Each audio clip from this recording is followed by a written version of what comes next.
aí que você decidiu contratar um arquiteto. Sim, Hoff, mas cada um cobra de um jeito, são valores muito diferentes, esse troço é muito doido. Calma, jovem gafanhoto, no vídeo de hoje eu vou te falar como que os arquitetos cobram pelos seus trabalhos, para que você fique até mais consciente na hora de fazer essa escolha e até fuja aí de profissionais não muito honestos. Fala pessoal, antes de mais nada, se você puder já se inscreve aí, curte o nosso vídeo e ativa o sininho também, que isso é um baita incentivo aqui pra gente continuar fazendo esse trabalho toda semana pra vocês, tá bom?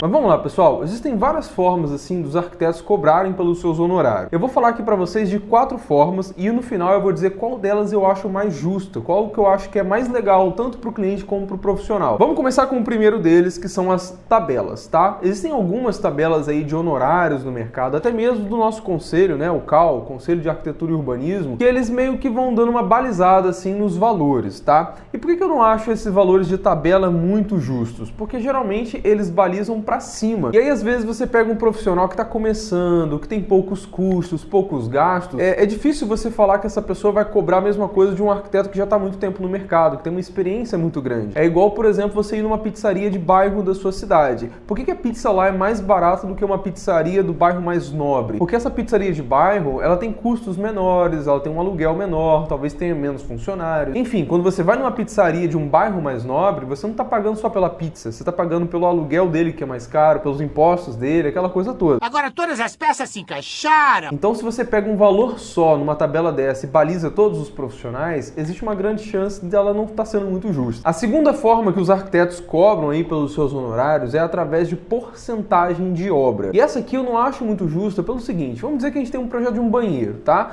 E aí você tem lá os acabamentos, aquela coisa toda, e eu ganharia hipoteticamente pela porcentagem da obra daquele banheiro. Se eu vou lá no meu projeto e especifico, por exemplo, uma bancada de Corian, que é caro pra caramba, boto mármore calacata na parede toda, a obra desse banheiro vai ser muito mais cara. Então, se eu cobrar pela porcentagem disso, você concorda que não é muito justo? Por isso que eu acho que esse lance da porcentagem de obra, às vezes ajuda a gente até a ter uma noção das coisas, mas não pode ser a base para você fazer um cálculo de um honorário de um profissional. Ah, Ralf, mas você já falou aqui no canal várias vezes que todos os projetos juntos giram em torno de 7% do valor de uma obra. Sim, jovem gafanhoto, mas isso, como eu disse, é uma base, é para você saber identificar essas coisas. Eu já fiz projeto de casas muito nobres assim, e quando eu fui cobrar o meu valor, nem chegava perto de 7%. Por quê? Porque eu estava cobrando baseado no meu trabalho e não no preço da obra. Não faz sentido isso. Quando eu explicar o jeito que eu faço para cobrar, vocês vão entender melhor. E essa modalidade aí de porcentagem é uma das mais utilizadas até fora do Brasil, tá? Só que no Brasil, o modelo mais usado aí para cobrança dos arquitetos é o terceiro tipo que eu vou te ensinar agora, que é a utilização do metro quadrado. É muito comum os arquitetos cobrarem, o metro quadrado custa X, custa Y, custa Z. E por que eu não acho o metro quadrado uma forma justa de cobranças, tá? Tanto para o profissional como para o cliente.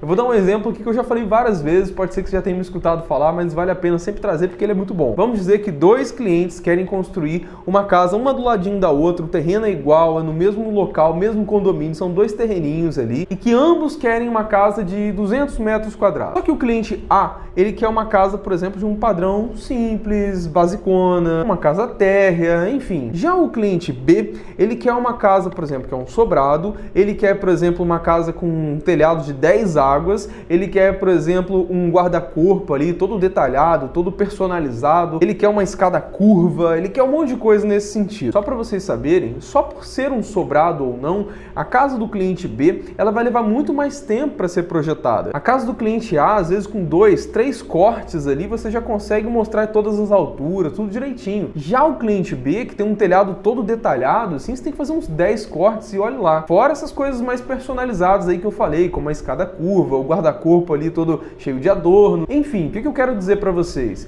Eu quero dizer que se o profissional, o arquiteto, ele cobra por metro quadrado, os mesmos 200 metros quadrados de cada um, você concorda comigo que o cliente B vai dar muito mais trabalho para ele e o cliente A muito menos trabalho e os dois vão ter o mesmo preço? Aí que entra a minha crítica nesse tipo de cobrança, porque não é justo com o profissional. Como é que ele vai cobrar a mesma coisa se esse aqui vai dar muito mais trabalho? Se o preço do projeto for igual, pessoal, das duas, ou o cliente A está pagando mais caro para estar com o mesmo preço do cliente B, ou o cliente B está pagando menos para poder estar no mesmo preço do cliente A. O que eu considero justo, tá? E aí a gente entra na quarta forma de cobrança aqui de honorários, que é a que eu uso e a que eu acho acho mais justa com todo mundo. É cobrar pela complexidade do projeto, por quantas horas um profissional vai trabalhar em cima daquele projeto. Então, se eu sei, por exemplo, quanto custa a minha hora e eu sei quantas horas eu vou trabalhar em cima de um projeto, eu consigo precificar direito. Aí, nesse sentido, se eu sei a complexidade de um projeto, o que acontece? O cliente A tem um projeto mais simples e o cliente B, por ter um projeto mais complexo,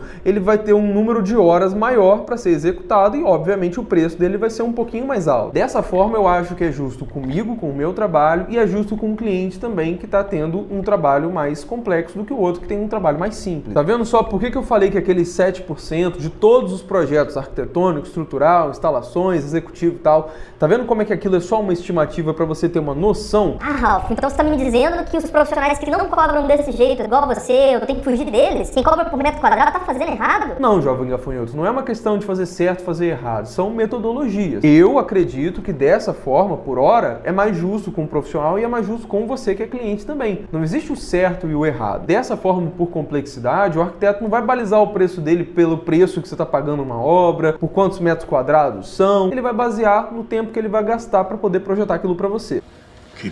A hora de um profissional, pessoal, é baseada em várias coisas. Por exemplo, os custos mensais que ele tem, aluguel, número de funcionários, imposto que ele paga, aquela coisa toda. Por isso que é muito comum, às vezes, quando você procura um arquiteto recém-formado, ele ter um preço menor. Por quê? Porque ele tem menos gastos, ele tem menos custo de vida, mas obviamente que ele tem muito menos experiência e coisa e tal. Então, assim, você, quando for contratar um profissional que seja recém-formado, saiba que sim, o preço do projeto pode ser mais baixo, mas você tem que botar nessa balança, porque a falta de experiência também pode pesar, pode gerar alguns errinhos ali no projeto. Então, quando você procurar alguém que for recém-formado, saiba que você não pode exigir dessa pessoa a mesma coisa que um arquiteto mais experiente teria ali para poder te atender. Mas também tem profissionais que cobram barato demais aí de má fé, tá? Eles cobram baratinho para você no projeto porque eles sabem que eles vão ganhar um monte de dinheiro aí nas suas costas em comissões de lojas que eles vão te indicar.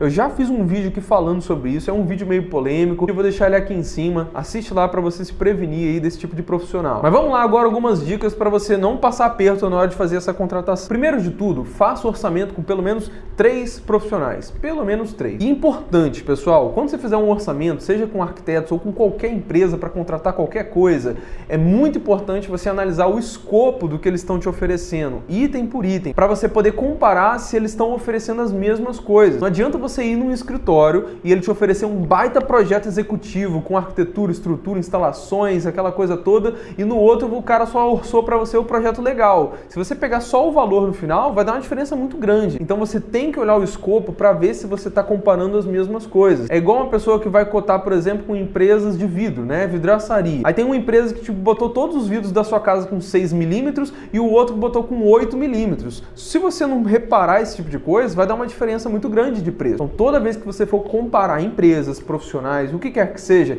tem que estar no mesmo pé de igualdade ali. Comparar banana com banana, maçã com maçã. Senão a comparação não é justa e você pode acabar fazendo uma escolha não muito boa. Outro fator que você tem que prestar muita atenção quando você for procurar um profissional é ver se esse arquiteto ele te escuta, se ele está interessado realmente nos seus sonhos, nos seus medos, nas suas dificuldades, nas suas limitações financeiras. Tem muito profissional aí que tem um ego muito inflado. Então toma cuidado para ver se essa pessoa realmente está escutando você no momento ali da conversa, sabe? Ou se toda hora ela te interrompe, se toda hora ela fala dela, ou se ela não está preocupada com o fator principal que é a sua realização. Dá uma olhada também nas redes sociais dessas pessoas, vê como que elas se posicionam na internet, vê se tem comentários de outros clientes ou seguidores daquela pessoa, vê o que eles falam daquele profissional, vê como que ele é visto, dá uma olhada também nos trabalhos que essa pessoa já fez, se tem portfólio, olha o portfólio, se tem projetos executados, olha projeto executado. Mas sempre lembrando, pessoal, pessoas que estão começando, recém-formados, é muito capaz que eles não tenham, né, tantos fatores assim para você olhar, seja portfólio, seja clientes já atendidos. Então você tem que estar sempre com um pouco mais de paciência e, obviamente, entender que todo mundo começa de algum lugar, né? O próprio mestre Niemeyer